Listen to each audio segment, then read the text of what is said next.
Yo, what's going on? It's Terrell, Hall of Fame, D-Line, TBKC, and all that other sweet, beautiful, wonderful shit. Um, this video is about the third eyelid, and some of you may have seen the video I did about cherry eye, which actually comes from the third eyelid. I think the technical term is like nictitating eyelid. And the eyelid in the dog is actually, it comes and it's meant to push away debris. And what happens when you get what happens when you see the dogs that have the cherry eye, which is usually like a reddish pinkish bubble right in the corner of their eye, is that that's actually a prolapse of that third eyelid. So it's come out way too far, and that's what makes that bubble there. Now, of course, the best thing that you can do in that situation is have it surgically repaired.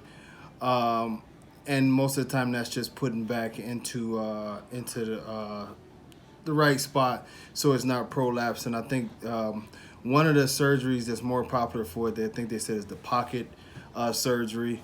And and it's really just simply putting it back into place. Bull breeds are very for whatever prone to getting these things, especially bulldogs. You see it a lot in the English bulldogs, and it's not the end of the world, but it is believed to be genetics. So if you have the parents who are having a propensity to have this in their family, more and more of the prolapse eyelid, then more than likely it's going to run over into your puppy. So you may not want to use those parents. You may want to stay away from it. Or if you just say, hey, it's not that big of a deal, well, do it, I guess. I don't know. But one thing too that you have to worry about is, for one, the dog developing dry eye, which could become a larger problem to the actual eyeball itself. And then another issue that, as any situation with the eyelids and clearing debris away, if these mechanisms fail, as they are meant to protect the eye, naturally, is that the dog can incur eye damage. But at the same time, those constant scrapings and different issues, and y'all know dogs are not us, so they're not going to be gentle as they scratch at their eyes. You can, it can lead to a higher rate of cataracts also, and other scar tissue on the actual lenses of the eyes. So it's always something to worry about. But eye health is important too. Just like with everything else with the dog, you have to be very careful.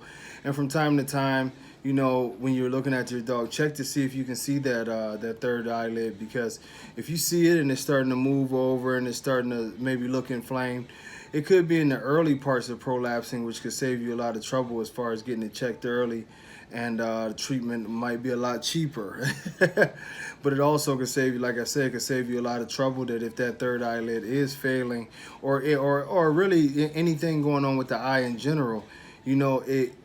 I've known people who've let things get to a point to where the dog was so irritated that the dog, really messed his eye up to the point where they had to take the eye out.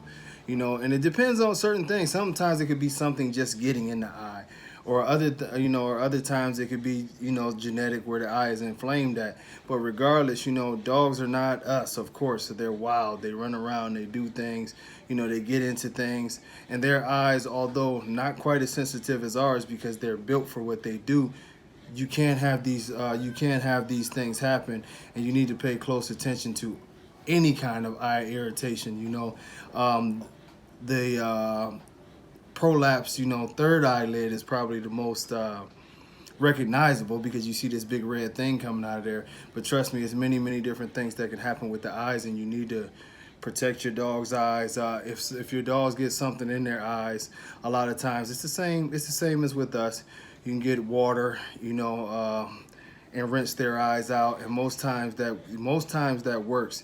Now sometimes I know it can be a point to where they have to get sedated, because if something gets stuck there, or actually somehow gets up under that eyelid, it can become a serious problem, and you need to get it checked immediately, because infection is coming. If anything happens to get stuck in the eye anywhere or around there, they're dogs. They're not always as, smart as us.